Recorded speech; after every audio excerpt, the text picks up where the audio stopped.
Hello, math students. It's Mrs. Robinson, and I am back to work the Practice Benchmark Chapter 6 with you. I'm going to work through all the problems. You can fast forward, rewind, get whatever you need so that this helps you out a bit. All right, let's look at the first one. The ratio of country albums to jazz albums in a music collection is 2 to 3. So here's, I need to use my little pen guy so I can write on this. Hold on. Okay, here's the ratio I have, 2 to 3. And I'm going to write what that is. That's country albums to jazz albums. This is country to jazz. Now I'm told if the music collection has 45 albums, how many country albums? Or how many are country albums? Well, 45 is a total. I don't have a ratio that includes a total here. I have country to jazz.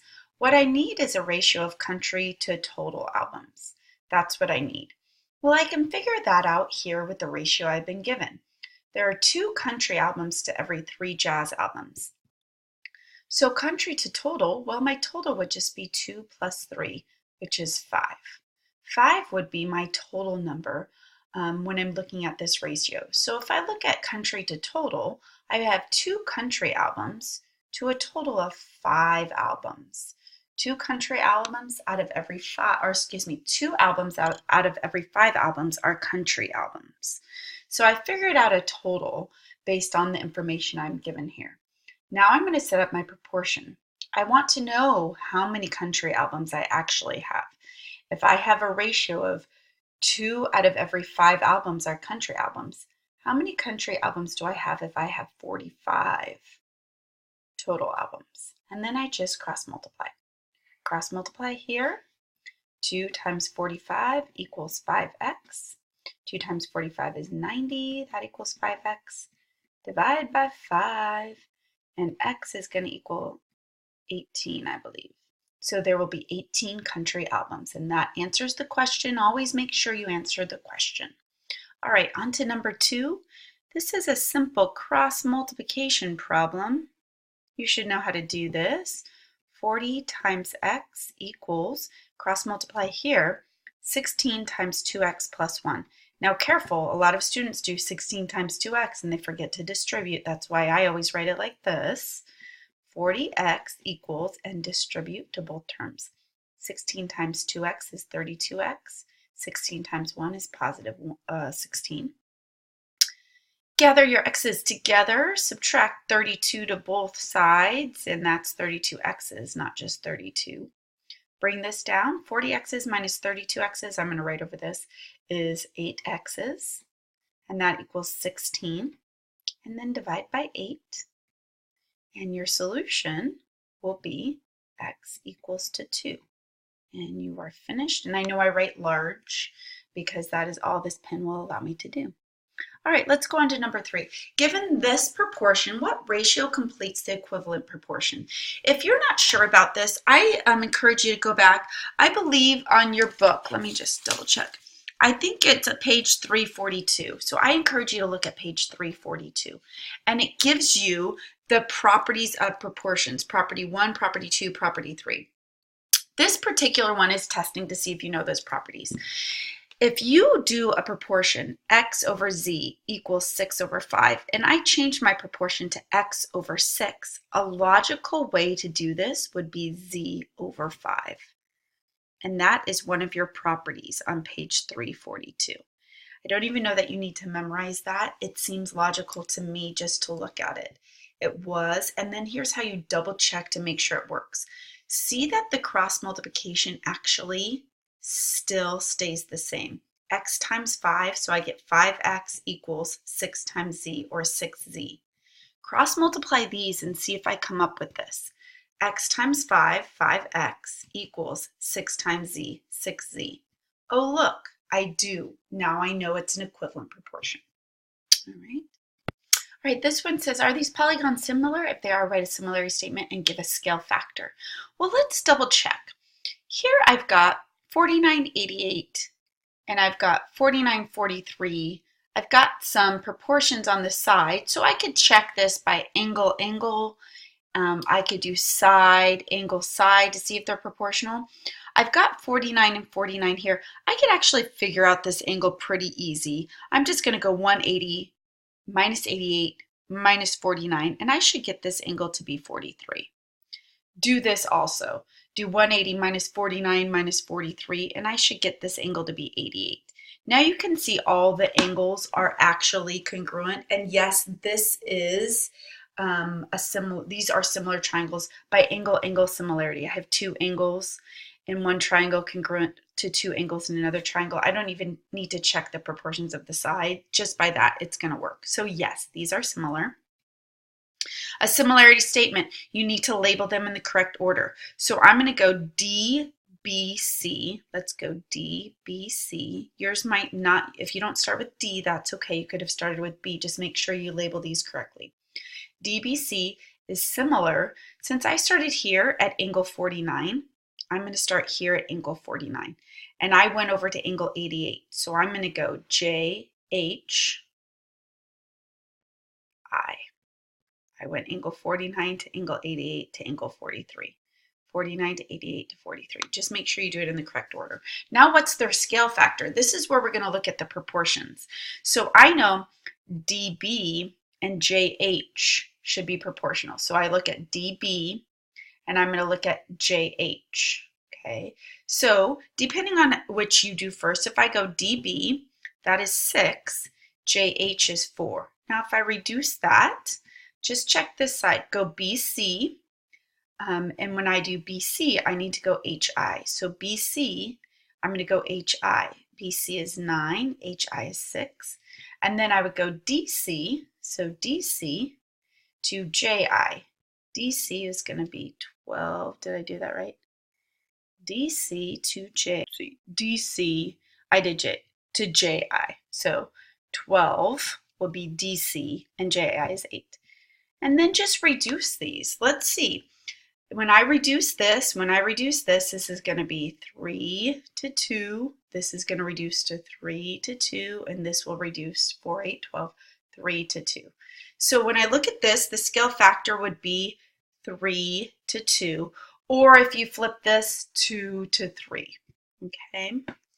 All right, let's go ahead and go on to the next one. Polygons are similar, not necessarily drawn to scale. Find the value of A and B. Since these are similar, sides are proportional. So if I want to find the value of A to B, I just need to find the ratio here and set up a proportion to figure out the other two sides. I already have two that are similar, so I can use what I've been given. This marking right here tells me, and this marking right here tells me what I'm going to pick. So right here, this side will be 9, and I'm going to pick this side. I'm not going to pick this side or this side. I need to make sure I've lined it up. This marking and this marking go together, so I'm going to go 9 over 15. And then I'm going to let's solve for A first. Since I went the small triangle to the big triangle, I'm going to start here with the small triangle. That's A, and I'm going to do that over 12. Now I just need to cross multiply and solve, quickly work through that work. And let's see, 9 times 12 is 108, and that equals 15 times A, and then just divide by 15 on both sides. Dun, dun, dun. And then A is going to equal whatever 108 divided by 15 is, 7.2. All right, there's your A. Now you have that. Now you need to find B. And you can use that same ratio, 9 over 15, and set up a proportion. So this time we're going to go B over 10. Cross multiply here. 9 times 10 is 90, and that equals 15B. And then divide both sides by 15. That was a 5. That's really ugly, but that says 15. And then B is equal to 6. And there we have it. All right, on to number 6. Let's pause and scroll down. All right, number 6, for our class, you need to make a scaled drawing of the Parthenon using a scale of 1 inch equals 5 feet. So here I've got a ratio, 1 inches to 5 feet. The Parthenon is 228 feet long. How long should you make the building in your scale drawing? Well, this is just to set up a simple proportion. Oh, I need my little guy. Hold on a second. Let me get my marker back.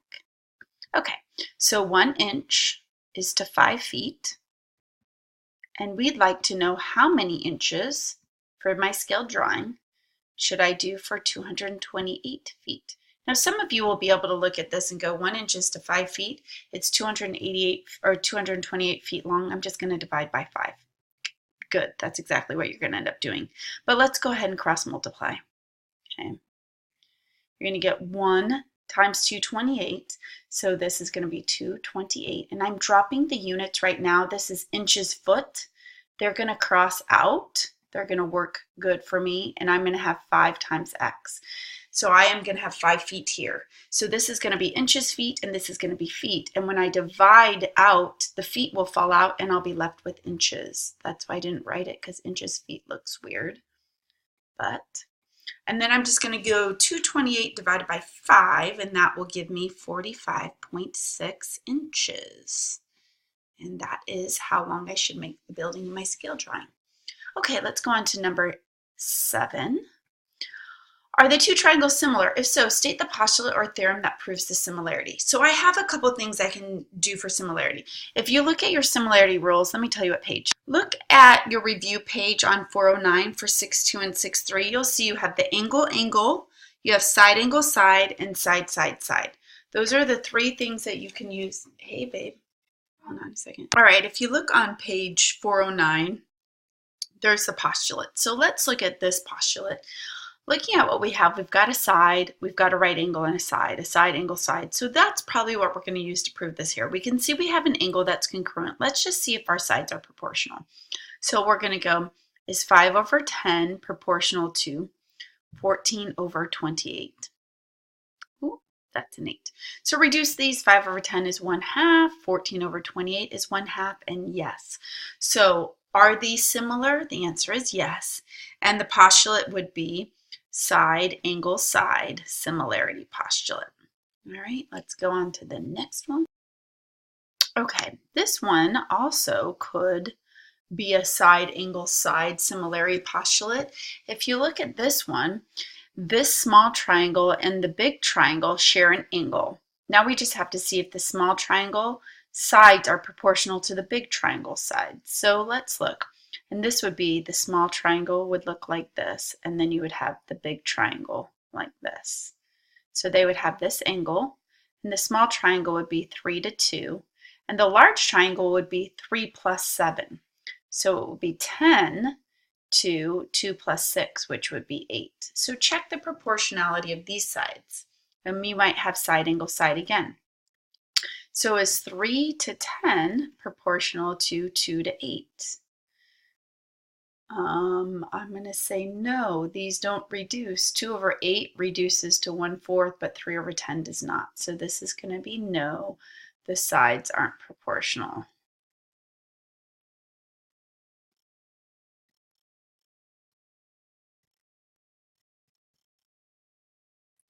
All right. That's supposed to be a no. Okay, let's go to the next one. Let's look here. A stick 2 meters long is placed vertically at point B. So here's a stick.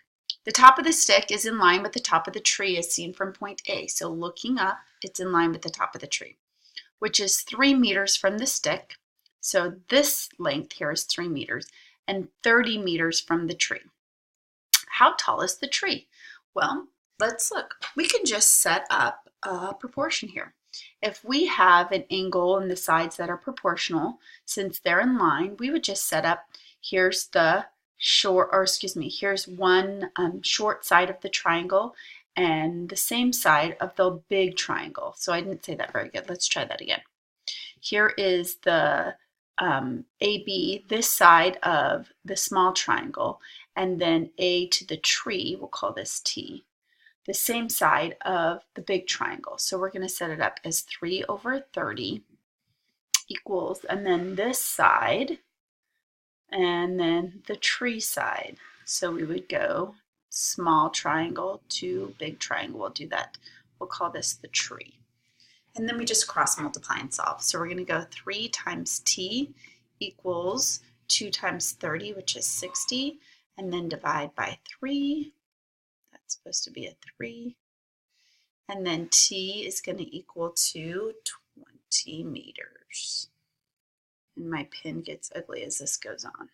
Okay, and let's go on to the next one. All right, write a similarity statement or what similarity statement can you write relating the three triangles in the diagram? All right, we've got a right angle and a right angle here. And as we write, hey, welcome home. All right, so let's make our similarity statements. Let's go with the small triangle first. If we do this triangle as RQS, so we're going to go RQS. So I did the hypotenuse, then I did to this tall side to the short side. That would be similar. Let's go to the medium triangle.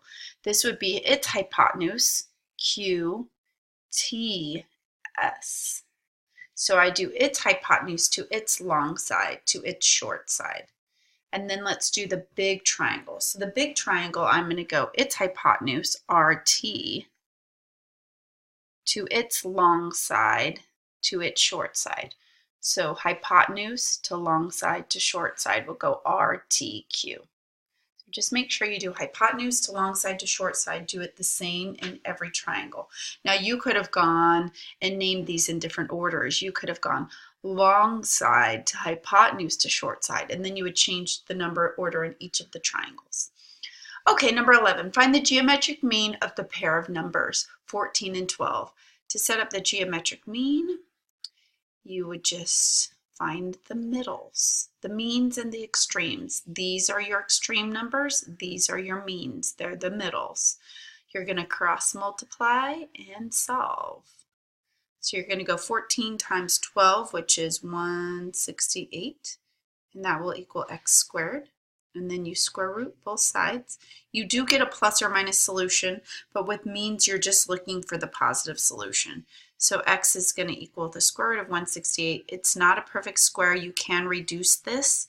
And I think it reduces to 2 root 42, or you can leave it like this. I'll take either. I just want to make sure you know how to do your means. I'm not so worried about your roots right now.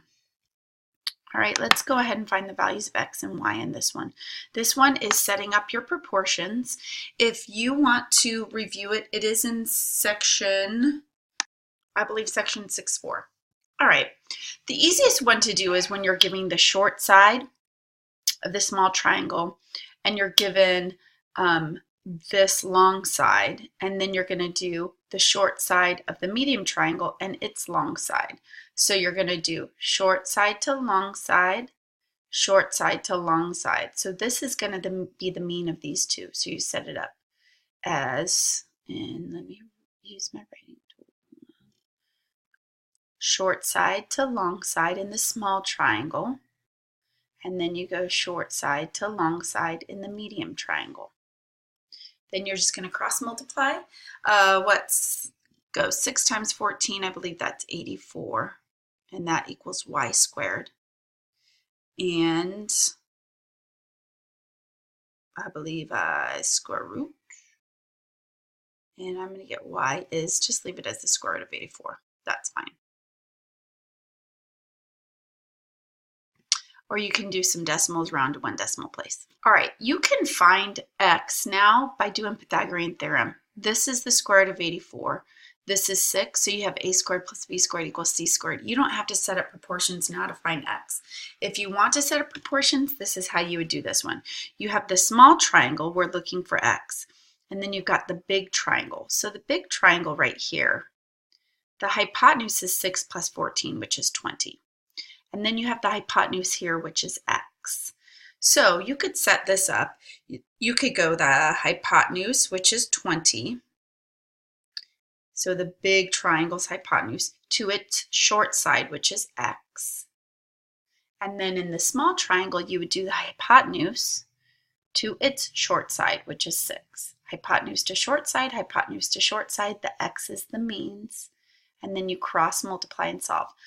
And when you go 20 times 6, 6 times 2, 12, 120 equals x squared, and then you square root. And you're going to get x is the square root, oops, sorry, that's ugly, square root of 120. And just leave it like that. So there you have your x and your y. Okay, on to 13. Find the length of the altitude Drawn to the hypotenuse. If WA is 6 and AV is 10. So that was just like number, let's see, it was similar to number 12, where we find Y, all right? We're just going to find the mean. So this is what we're looking for right here. We know this is the mean of these two numbers. We're going to go 6 over x equals x over 10. And we're going to cross multiply again. 6 times 10 is 60, and that equals x squared.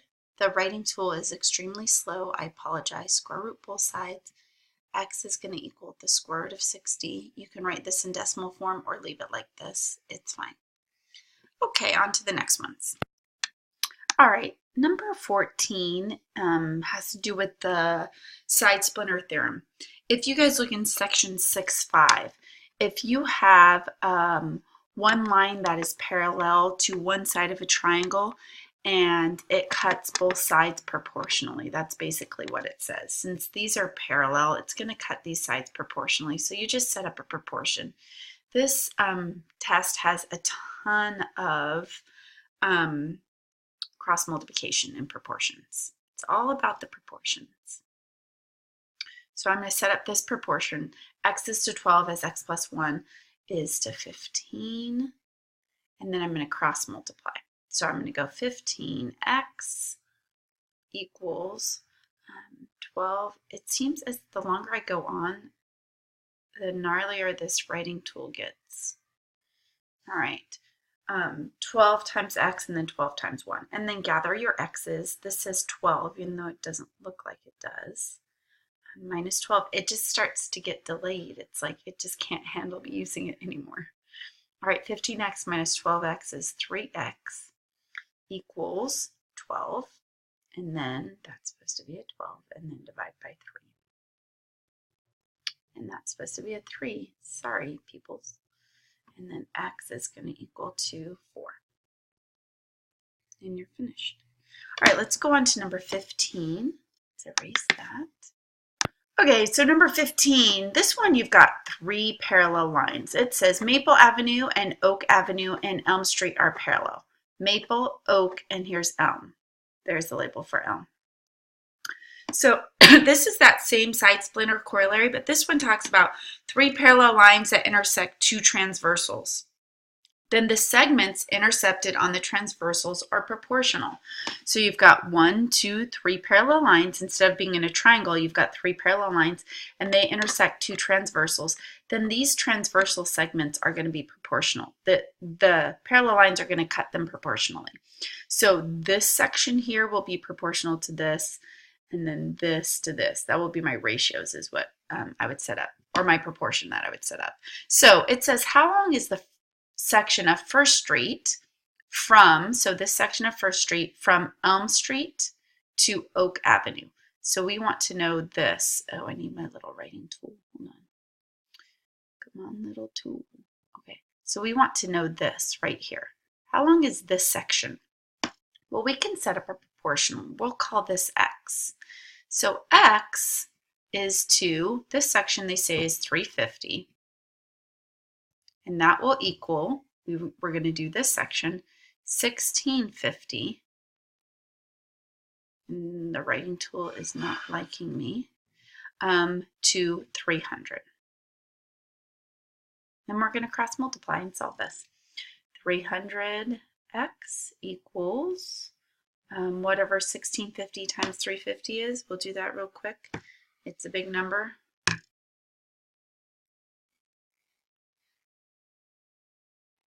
All right, and then divide by 300. And I hope I did that quickly, very quickly. Divide both sides by 300. This is in feet, so x is going to equal 1925 feet. And you're finished.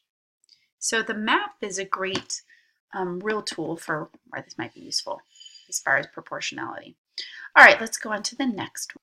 All right, the next one uses that same corollary, the side splinter corollary, to do the same problem. You've got 3 parallel lines cut by 2 transversals, so the sides are going to be proportional. So set up a proportion.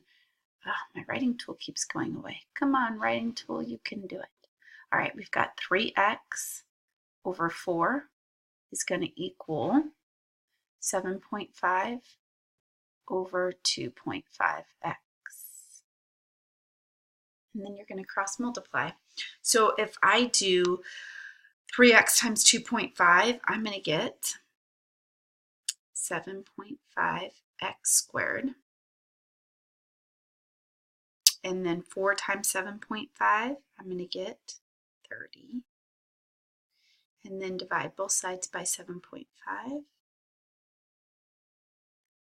Sorry, I have to write it really slowly or the writing tool will not allow me to work. So sorry it's so slow. All right, if I do 30 divided by 7.5, I should get 4. And then I square root both sides. I do get a plus or minus solution. X is going to be plus or minus 2, but I only care about the positive solution. I'm dealing with length here, so this is only going to be a positive solution. All right, moving on down. We're going to use the triangle angle bisector theorem here for this one. And if you remember, that's also in 6.5. If a ray right here bisects an angle of a triangle, and I can see this bisects an angle because of the markings, then it divides the opposite side into 2 segments that are proportional to the other 2 sides. So it divides this into segments that are proportional to these 2 sides. So once again, it's ratio time. So I'm going to go x is to 21. Hold on, the writing tool. Okay. X is to 21. And I'm going to go 12 is to 15. And then I'm just going to cross multiply. I could have also gone x is to 12, as 21 is to 15. You could have done that too. So x times 15 equals 21 times 12, which is 252. And then divide by 15. So many proportions here. And then x is going to equal 16.8. And you're finished. And scrolling down. All right, let's look at number 18. For this one, you want to enlarge a 3x5 photo. So let's go 3x5 photo. And you're going to enlarge it. So, and you want to see if the paper you print on is 8.5 by 14, what's the biggest you can make this photo? So if I'm going to do an 8.5 by 14 size paper, how big can I make the photo? Well, 3x5 and 8.5 by 14, those are not proportional. If it was, I could just multiply this by a scale factor and get it to fit exactly into this. They're not exactly proportional. So let's say I wanted 5 to be this full length, to enlarge it the full length. So what if it was just, let's just check my 2 proportions. Let's go 3 over 5, and let's say this was an 8.5. Let's see how big this would be if I made my denominator 14. Okay, so let's go ahead and do that side. Hold on a second. If I do my cross multiplication on this, I'm going to go 3 times 14 and get whatever that is, 42. And then that will equal 5x. And then to solve for x, I'm going to divide both sides by 5, and x is going to be 8.4. So if I made my denominator 14, my numerator could be 8.4. All right. So this could enlarge to 8.4 by 14. That would work. It wouldn't go over the size of paper. Let's say we wanted to enlarge this to be 8.5. Would that make it go over 14? Well, probably. Let's just check. If I wanted to make it 8.5, what would my denominator be? Would it be bigger than 14? If it's bigger than 14, I can't enlarge it to 8.5. It will go over the paper size. So cross multiply and see what this is. If I do, let's see, 5 times 8.5, I'm going to get 42.5, and then I'm going to set that equal to 3x. Divide both sides by 3, And I'm going to end up with x is going to equal to 14.1. Well, if I make my numerator 8.5, my denominators, so if I do this 8.5, this is going to have to be 14.1. So I can't go that big. I can't go as big as 8.5. It will make this, this photo go over my paper length. So the biggest this photo can be is going to be the 8.4 by 14. And there you have it. All right, let's go on to 19. All right, the solid line figure, careful what this says because I've mixed those. The solid line figure, that's the big one, is a dilation, is a dilation of the dashed line figure. Sometimes it'll say the dashed line is a dilation of the solid line, so careful how it says, how it's written. The label point is the center of dilation. Tell whether the dilation is an enlargement or a reduction, then find the scale factor for the dilation. Okay, enlargement or reduction should be super simple. Just look at it. Is it smaller or bigger? The solid line figure is a dilation of a dash. So I started with the dash and I got the solid. Well, that's an enlargement. And my pen isn't working again. Okay, that's an enlargement.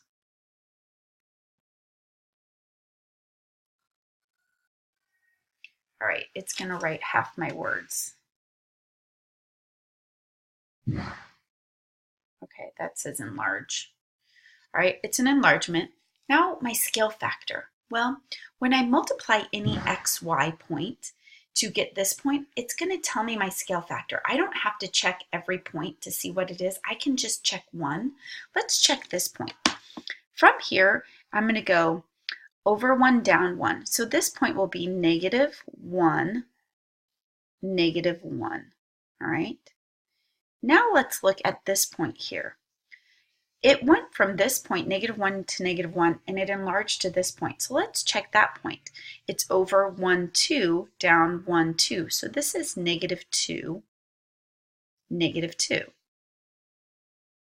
So what did I multiply my x and y values by to get to this? Well, if I multiply -1 by 2, I'm going to get -2, -2.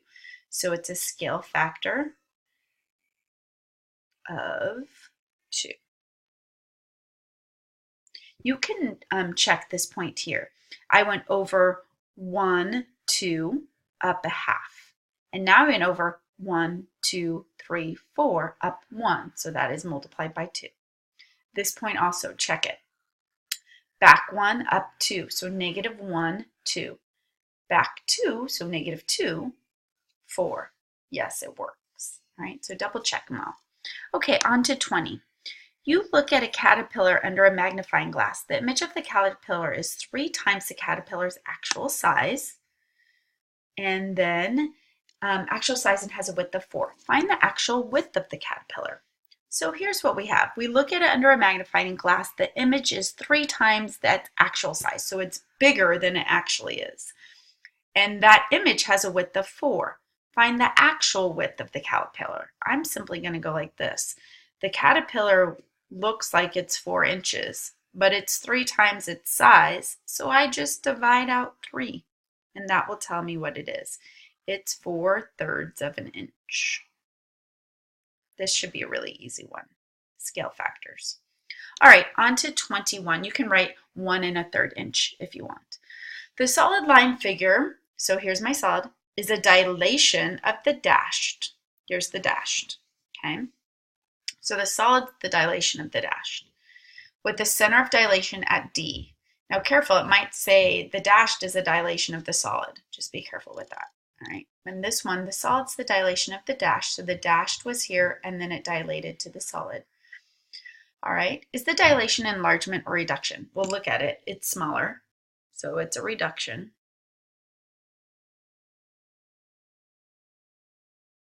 It's letting me write. I do it slow. Okay, it's a reduction. What's the scale factor? Well, this side was 8. Now it's 2. So a reduction should have a fractional scale factor, correct? So 2 times what gives me 8, or 8 divided by what gives me 2?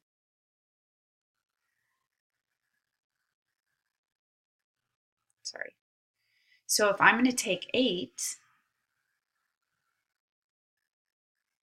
and that will be, x will be 4. So if I want 8 to be 2, I'm going to multiply it by 1/4 or divide it by 4. So the scale factor will be 1/4. All right, scale factor 1/4, and it was a reduction on that one. Let's look at 22.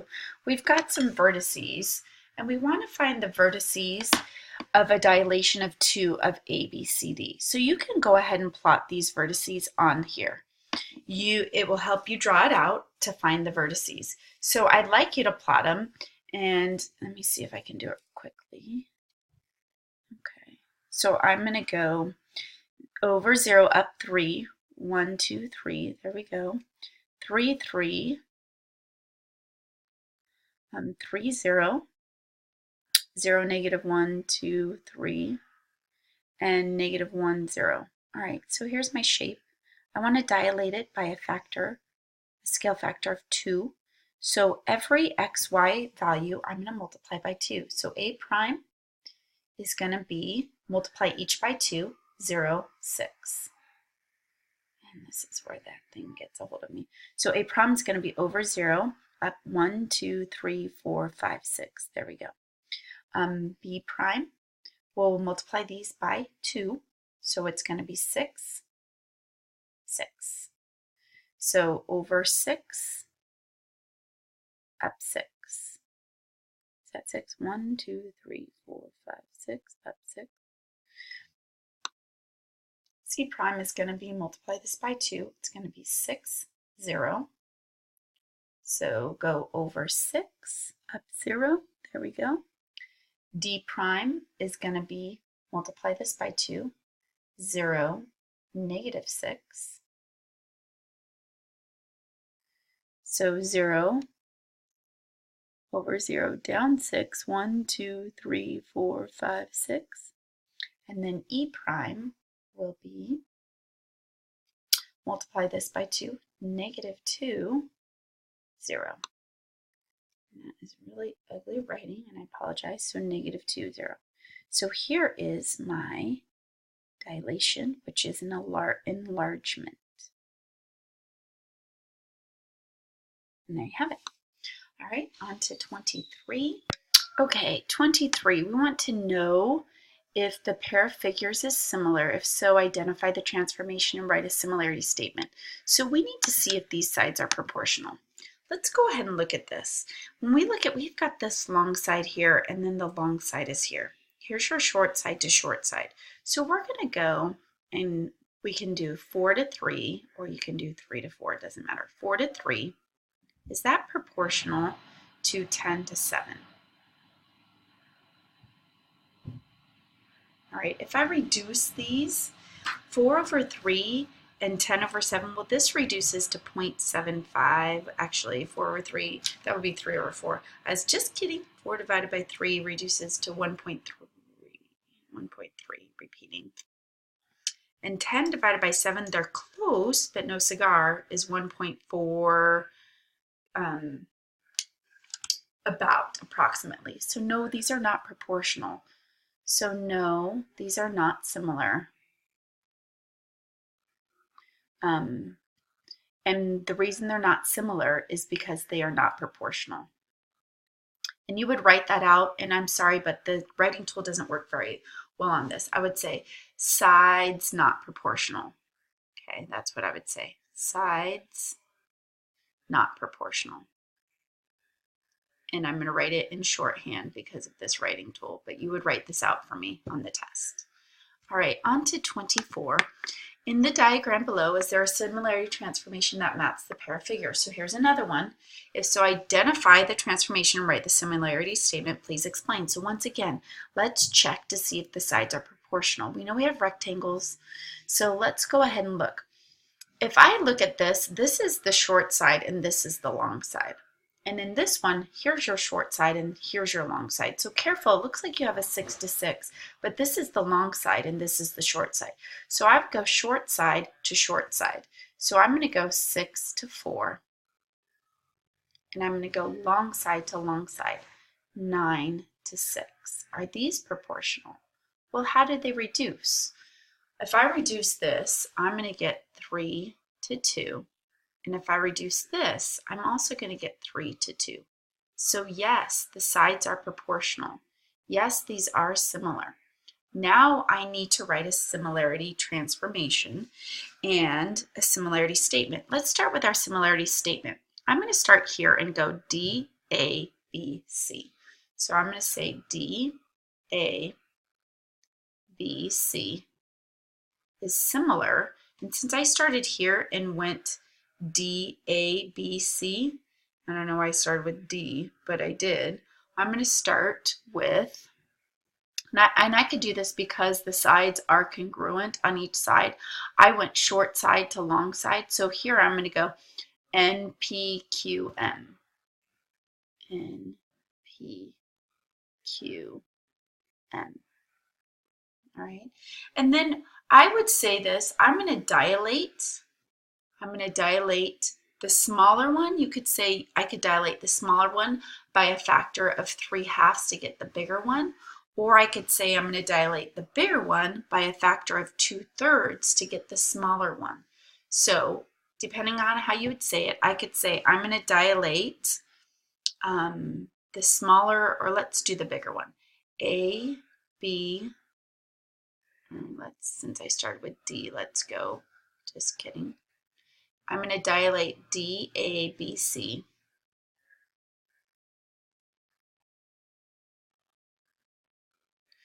by, since I have the bigger one and I'm going to the smaller one, I'm going to dilate that by 2/3. So I didn't write dilate. It's so hard to write with this thing. It's a slow, okay. Dilate DABC by 2/3. You could write this a variety of ways. You could say, I'm going to dilate this rectangular by 3/2 to get this. Just make sure that you've labeled it correctly. And then I'm going to rotate.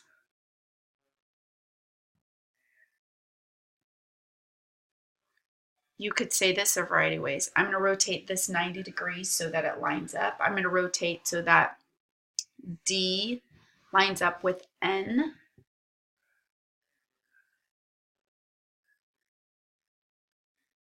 Lines up with N.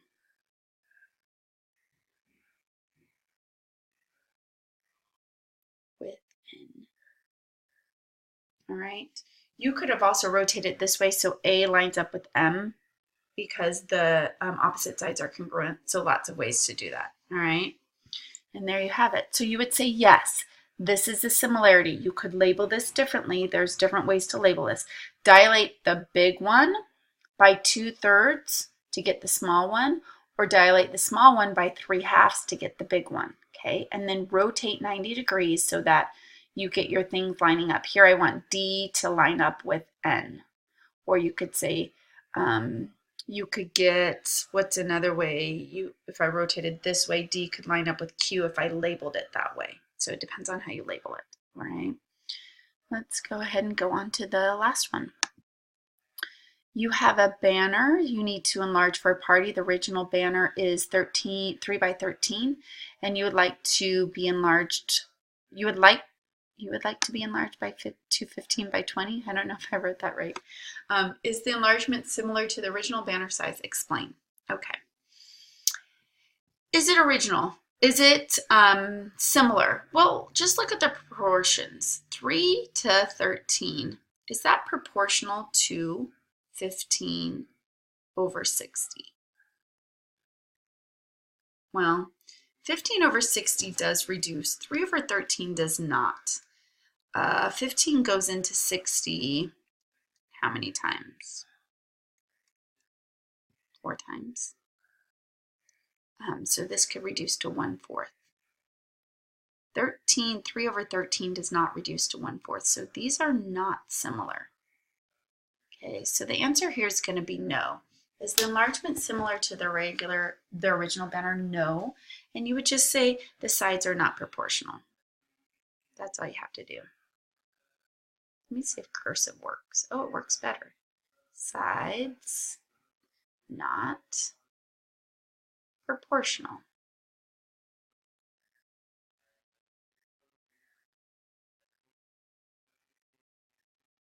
and then you're done. An I in there. That will bug me. Okay, and there you have it. Have a great day. Let me know if you have any questions.